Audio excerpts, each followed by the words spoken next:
Senator Robin Padilla versus Congresswoman Rene Co. Weak daw ang mga Gen Z at kabataan. Ngayon dad, may controversial na sinabi si Robin Padilla last week. Ang sinabi niya, ang mga bata ngayon, sad to say, you are weak. Noong panahon namin, hindi uso yung salitang depression.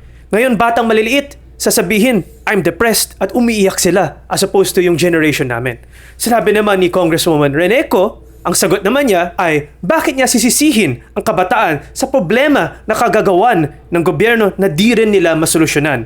At least lumalaban ang kabataan. Ngayon dad, what do you think as someone from a different generation? Masasabi mo bang mas weak talaga ang kabataan ngayon? Pero in general, di ba? Yung kabataan naman ang talagang nagfa-fight for change in every generation. Well, kasi kung titingnan mo naman, kahit naman nung panahon namin, marami naman din mga kabataan na nadidepress. Ang siguro pagkakaiba lang ngayon kasi nga may SOCMED na, may social media na, kaya mas nalalaman ng tao kung ano nangyayari. Nung panahon namin kasi pag depressed ka, hindi nalalaman ng lipunan niya kasi nga wala namang cellphone, wala namang beeper pa nung panahon, nung kabataan namin, talagang kung magko-communicate ka, telegram pa. So, ang layo nun, ang tagal pa bago makarating sa'yo. Parang letter yan na ipo-postal office mo pa. So, pag nag-telegram ka, abutin ng 3 to 5 days at the very least to reach the other party. So, hindi katulad ngayon, in one split second, you can notify 5, 10, 100, 1,000 people with your cellphone, di ba? So, hindi patas sasabihin na ang mga kabataan ngayon ay mas mahina kaysa sa kabataan noon, no? Although may mga kasabihan, di ba? There's a saying also na sinasabi nga nila,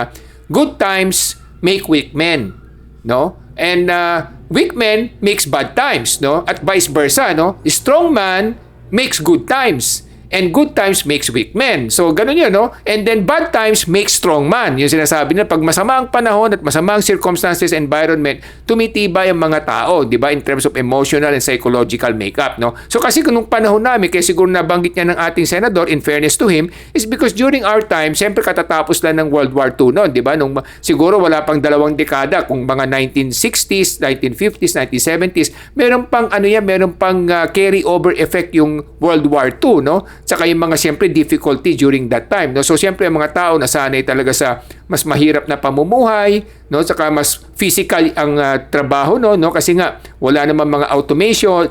So ang mga mamamayan talagang nasa physical na work at the same time talagang they have to go out to talk to people, no? Hindi katulad ngayon pa text na lang o pa Zoom meeting na lang o Facebook Messenger. Pero nung panahon namin kasi talagang you go out, you interact with people, you play basketball, you play patintero, whatsoever, no? So yun yung mga panahon namin na talagang mas malakas ang human interaction with each other. Kaya siguro yung depression mas kakaunti kasi nga mas merong physical or emotional contact ang tao with another person. Kasi ngayon nga, because of the internet age, kadalasan may mga tao nga na hindi na lumalabas sa internet na lang nakikipag-communicate sa mga kaibigan niya. So, siyempre, iba pa rin yung merong personal or internal communication. But I wouldn't say na mas mahina ang mga kabataan ngayon. It's just siguro dahil dumami din yung populasyon at saka mas naging prevalent na lang yung paghahayag nila ng kanilang depression, kaya may mga nagpapakamatay. Even naman during our time, may mga nagpapakamatay din, hindi nga lang publicized. Ngayon kasi mas publicized.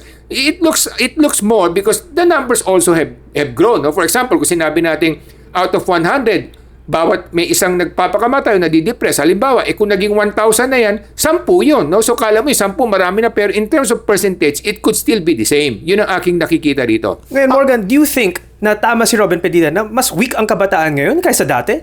In fact, ito medyo controversial. I agree to a certain extent and I disagree to a certain extent. I disagree on the emotional part kasi I think Filipinos are the most emotional people in the world even since before, no? Mas na-exacerbate lang kasi ngayon na ipopost na nila yung kanilang emotions.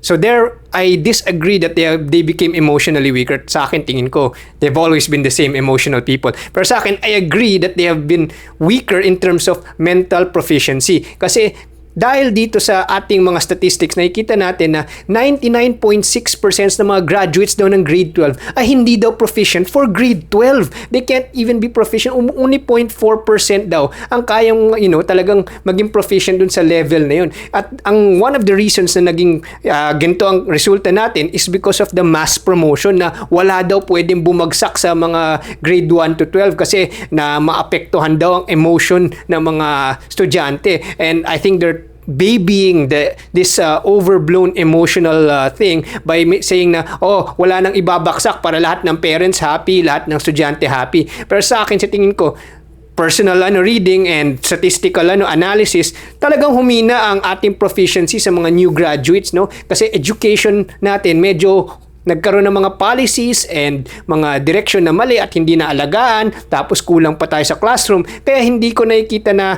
talaga naging proficient ang next generation for mga higher value jobs. Parang I don't know, because of this K-12 plus mass promotion, baka mas maraming blue-collar workers ang ating incoming workforce. What do you think, Dad? Well, yung nga sinasabi natin, no, kasi yung edukasyon napakahalaga niya, no? Because that's the basis or the basic foundation of every human being, di ba? Kasi if you have the right education, somehow you'll be guided properly, di ba? Nangyari kasi sa atin ngayon, una, kulang ang classroom. Pangalawa, yung mga teachers natin are poorly trained, no? Yung iba hindi talaga qualified. Naging teachers na lamang just for the sake na magkaroon ng teachers, no? Saka number 3, yung ngayon, dahil sa kulang ng classroom, siyempre napakaraming estudyante sa isang classroom, lalo nagsisiksikan. Lalong hindi mabigyan ng attention yung mga kababayan ng mga estudyante na medyo may kahinaan, di ba? So yun ang naging problema sa ating lipunan. Tapos number 4, yung suporta rin sa mga estudyante, di ba? Kasi siyempre, tumataas ang presyo ng pamasahe, pagkain, etc. So, ibang estudyante, stunted yung growth kasi hindi sila nakakain ng tama, malnutrition, etc. Lalo sa mga nasalaylayan. No? So, at least 30 to 40% of our kababayans are nasalaylayan. So, ibig sabihin, kulang na kulang yung kanilang kinikita, kaya hindi rin masuportahan yung kanilang tamang nutrisyon. So, dito kasi ang masasabi natin, dito yung nagkaroon ng pagkukulang ating pamahalaan. No? Hindi natin pwedeng isisi sa administrasyon lang na to, pero ito yung naging problema na ng ilang sa administrasyon, no? So, saan nagkulang? Una nga yung sinasabi natin, hindi dapat nag-introduce ng K-12 kasi nga padagdag pabigat pa yan, di ba? Hindi nila naunawaan na ang pamilyang Pilipino, karamihan sa kanila isang kahig, isang tuka, no? So, hindi nila naunawaan na by adding another burden to them is going to make it more difficult for the family to support the child to go to a proper education. That's number 1. Number 2, what our government should have done is strengthen the quality of education by having better teachers. Yung mga teachers natin dapat maganda yung training scheme nila, no? Talagang mayat maya may training sila, gagastusan para sa ganon maibahagi nila yung mga natutunan nila sa mga estudyante. So, yun ang dapat na bigyan ng atensyon. Pangatlo, syempre yung technology din, no? Kasi makikita natin wala naman mga computers yung ibang eskwelahan, kulang na kulang. So paano magkakaroon ng adaptation yung mga bata sa internet world ngayon, no, sa ganitong AI world na, di ba? So dapat as early as a young age na nagkakaroon na sila ng mga tamang equipment, computer sa mga paaralan. So yun isa din kulang pa. Kulang na sa paaralan, kulang pa sa gadgets and equipment, kulang pa sa financial support yung mga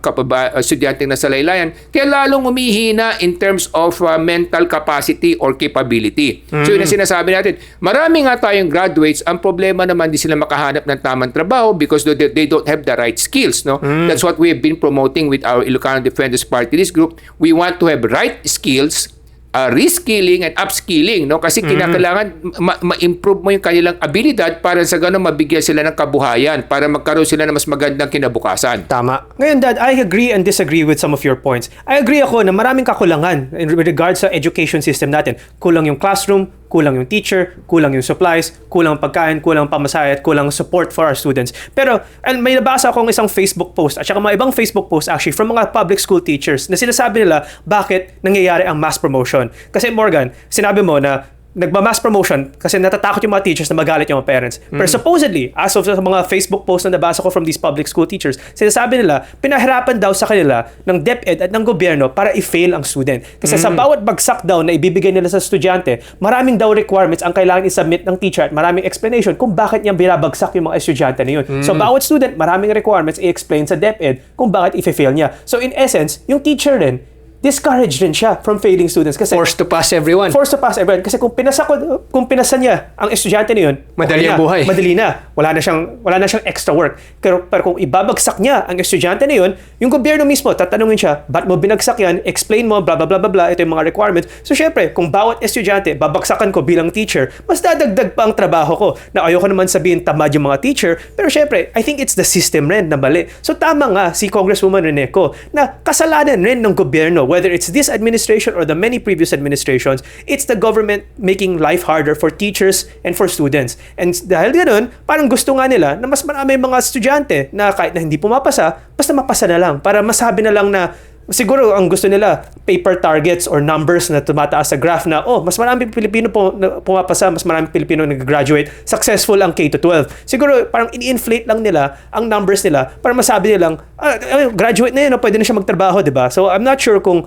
beneficial nga yan sa ating mga kababayan na pinapasa lang sila at pinapahirapan ng mga teachers to fail students. Pero siguro ito yung isang interesting thing na maraming tao na nagsasabi for the longest time na ang gusto ng isang corrupt government ay mga bobong citizens o mga bobong civilians. Uneducated. Uneducated na civilians. Kasi pag bobo sila, Uto-uto. mas uto-uto sila, mas likely na mabili yung boto nila, mas likely na maloko sila ng mga corrupt politicians, Mga bolerong mga politiko. politicians. Kasi, sasabihin nga natin, kung educated sila, most likely uto-uto sila, most likely bobo sila. What do you agree with that, Morgan? Do you think our government wants stupid voters? Sa akin naman, I don't think it's something intended. Parang nagkataon lang na hindi na pag-isipan yung mga policies parang just to satisfy everyone. And nagkataon na because of that, it led to the uneducation of our voters. And then because of that, nakita ng mga possible na nakita ng mga predatory politicians na, uneducated sila, bulahin natin sila, bilhin natin mga boto nila. What do you think that? Ganun ba yung possible theory doon? It's possible, no? Posible rin yan. Pero ako'y naniniwala pa rin sa katalinuhan ng ating mga kababayan, no? Bagamat sabihin natin may mga nagiging pagkukulang in terms of nutrition, in terms of educational support, pero yung basic instinct kasi ng ating mga kababayan, hindi mo rin maaalis yan, no? Totoong maaaring karamihan sa kanila hindi nila nalaman kung ano nangyayari kaya parang sila nauuto, nabobola. Pero ako'y naniniwala pa rin na kung mabigyan sila ng tamang impormasyon, makakapag-desisyon pa rin sila ng maayos. No? Kasi kung titingnan natin with the internet age, kahit na paano siguro mamumulat sila sa mga nangyayari. Kahit na yung edukasyon nila sa paaralan ay kulang, pero kung with the internet age na nakukuha nila yung mga data o information sa SOCMED, eventually they will adapt to it. No? Eventually marirealize nila kung ano yung tama at mali. Ako'y nananalig pa rin sa kakayahan at kaalaman ng ating mga kababayan na makapag-desisyon. Kaya lang, bigyan lang naman sila ng tamang informasyon. No? Katulad sinabi ninyo, yung pamahalaan kasi nagkaroon din ng mga pagkukulang. No? Katulad niya, kadalasan nangyayari, pinahihirapan yung sistema instead na pinagagaan. No? Isa-isahin natin yung mga pinag-uusapan natin mga nakaraan. No? Kukuha ka ng driver's license, napakahirap. Pero ngayon, binabago na nila. No? Yung renewal, meron ng internet na lamang, pwede na, no? Online. No? Pero kung mag-a-apply ka ng lisensya, matagal, mahaba yung proseso, ganun din sa immigration, kung lalabas ka ng bayan, pinahihirapan ka, ganun din sa pagkuha ng passport, no? Napakahaba ng pila, napakahaba ng waiting time, no? So, lahat ng mga sistema sa ating bayan, napakahirap, kukuha ka ng business permit, ang daming dahilan, ang daming rason, hindi ka bibigyan ng business permit, ang tagal mag-issue ng business permit, no? Kung hindi ka makikiusap at magbibigay ng suporta sa kanila, hindi ka bibigyan ng business permit. So, napakaraming sistema kaya sa ating bayan na it is designed to make life more difficult than easy. So, yun ang nangyayari sa ating bayan. Kaya nga, pati yung mga estudyante natin, yan, katulad yan, nagsasuffer, no? So, yun ang masakit sa nangyayari na dapat nating gisingin ang ating mga kababayan sa nangyayari sa ating lipunan dahil pag niyog-yog ninyo ang inyong mga inahalal at tamang ihahalal ninyo, alam nila yung mga dapat gawin para pagaanin ang buhay ng bawat mamamayan. Do you think the system was designed to make people difficult or nagkataon lang na hindi na pag-iisipan itong mga policies at bahala na saksak lang ng saksak ng mga policies? Well, sa akin ang tingin ko kasi dyan, power tripping ang tingin ko dyan. Ano? Sabi ng power tripping, kasi may mga iba tayong mga kababayan na pag naluklok sa posisyon o nabigyan ng posisyon, either na-appoint o na-elect, ang gusto nila parang pahirapan yung iba para sa ganun maraming manunuyo sa kanila, makikiusap o susuhol sa kanila. Natutuwa sila sa ganun, no? Pero hindi ko naman nila lahat, no? Pero marami lang sa ganun kaya nga naapektuhan yung sistema. That's why kawawa yung ating sambayanan in terms of economic progress. Nakita natin na pag-iwanan tayo, pati Vietnam nilagpasan na tayo na dati komunista. So ano nangyayari? Kasi nga yung mindset ng ating mga iniluluklok sa pamahalaan at inilalagay sa pwesto, ang kanilang thinking is power tripping. Gusto nila na kinakailangan kulang na lang himurin mo yung kanilang puwet para lang mapagbigyan kanila. Parang ganun. So hindi yung tutulungan ka namin para magtagumpay, tutulungan namin ang sambayanan ng mga mamayan para magkaroon ng mas maayos na kabuhayan. Hindi yun ang iniisip nila. Ang iniisip nila, what can we get out of this, no? And how can we satisfy our ego out of this position? Yun ang naging problema ng ating bayan. I admire your hope, Dad, na sinasabi mo na with the social media and with the right information, mga kababayan natin, they would choose the right choice. Pero sa totoo lang, Dad, based on historical precedents, parang hindi yun tama. Kasi siguro, masasabi natin na maraming uneducated na Filipino. Kasi kahit na andun yung information sa social media, kahit na expose na, for example, let's face it, may mga elected officials tayo, whether today or before, na exposed na sila. Convicted na sila for plunder, convicted na sila for corruption, or may nakapatay pa ng tao, at nakatakbo, pero bumalik, nanalo ulit. Pero kahit na available na yung information na yun, kahit na may mga na-impeach na, nakatakbo pa rin, nakapanalo pa rin sila, nakakabalik pa rin sila sa posisyon. Siguro kasi, marami ring fake news at marami pa rin nauuto kasi uneducated nga sila. So even with the right information, siguro the problem is, kung uto-uto sila, mas naniniwala sila sa wrong information. Hindi ba, Dad? Well, ganito kasi kung titingnan mo in fairness, no? Kaya nga sa bayan natin, maraming political dynasty sinasabi, di ba? In fact, sinasabi nga nila, 2/3 of the congressman or congress people are basically part of a political dynasty. Yes. So, ang ibig sabihin kasi nun, kaya nga sila nakakaupo kasi doon sa mga lugar nila, somehow nababayaran nila yung mga tao, di ba? So, tinatanggap yung easy come, easy go na sinasabi natin. Di ba? Kasi nga siyempre, pag taghirap sila, pag binigyan sila, meron silang tendency na yun ang suportahan nila. No? Siguro hindi naman lahat, but I would say, siguro more than majority of the people who will get money from the politician will somehow vote for him. So kaya nananalo yung politikong yun. No? So hindi ko pwede sabihin na uto-uto lang sila. Ang masasabi ko siguro talagang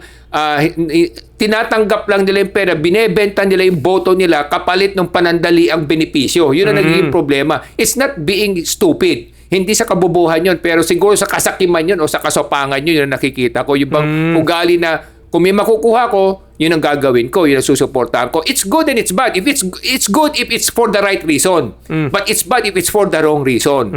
No? So yun ang nangyayari kasi nga nakakalimutan nila na ang ikinang sinasanla o binebenta yung kinabukasan ng kanilang buhay at ng kanilang mga mahal sa buhay at mga magiging anak. No? So yun ang naging problema sa ating kababayan. I don't think they're stupid. I think they know what's going on. It's just that somehow they exchange that for something that is quick, no? Something that will benefit it right away, no? Meron talaga mga uto-uto. Hindi naman natin pwede sabihin na walang uto-uto, no? Pero meron yan, pero hindi ko masasabing that's the majority. I would say it's a big number, but it's not the majority. Siguro, worst case scenario, 20% to 25%. Siguro sabihin natin, mauuto. Pero sabihin na natin, another 20-25% na bibili. So, pag pinagsama mo yung mananalo na yung kandidato sa lugar niya, no? Kasi nga binibili, tapos yung iba inuuto, no? Pero I would not say na in majority is uto-uto, no? Ang problema lang talaga, yung kanilang self-interest na may makukuha sila, yun ang susuportahan nila. O yung iba naman, nauuto, katulad sinabi mo, dahil siya yung sikat na pangalan, yun ang alam niyang pangalan, hindi na niya sasaliksikin kung siya ba ayos sa tao o hindi. Kung may sinabing masama doon sa tao nun, iisipin niya kagad, sinisiraan lang yan, no? So may mga ganong kasing klase tayong mga kababayan na akala nila, pag may masamang topic o issue tungkol doon sa isang politiko, iniisip nila, sinisiraan sila. But in reality, they should have do more due diligence, no? Pero hindi na nga nila ginagawa yun. That's where it will fall, no? Yung sinasabi natin, nauuto. Kasi nga dahil sa laki ng pangalan, maraming sinasabi na ginagawa pero hindi naman pala totoo. Kung may ginagawa man dahil may korupsyon, so yun ang naging problema sa ating bayan. Kaya mga kababayan, dito sa Ilocano Defenders Party, ang aming advokasya ayusin ang edukasyon. Kasi pag edukado ang tao, tatalino ang tao, malalaman niya kung ano yung tama at mali, aasenso siya sa kanyang buhay, dadami ang kanyang oportunidad. Dahil ang edukasyon ang solusyon sa pag-angat ng bayan. Ako si Morgan Sain, yung coach ng bayan. Mga kababayan, kung gusto natin na ang fellow Filipino natin ay hindi mabili ang kanilang mga boto, kailangan nila na mas magandang kabuhayan. Para gumanda ang kanilang kabuhayan, kailangan tumaas ang antas ng edukasyon nila para mas maganda ang mga career opportunities at mga trabaho na makuha nila. Kaya ang layunin ng Ilocano Defenders Party List ay taas ang antas ng edukasyon para sa bawat Pilipino at sa kinabukasan ng buong Pilipinas. Ako po ay si Solomon Sai, ang inyong kuya ng bayan. Mga minamahal kong kababayan, masasalaula ang patutunguhan ng ating sambayanan kung hindi natin ipaglalaban ang tamang pamamaraan, ang tamang edukasyon para sa ating mga kababayan para mapangalagaan ang kinabukasan ng ating mga kabataan. Ako po si Michael Sain, yung dad ng bayan.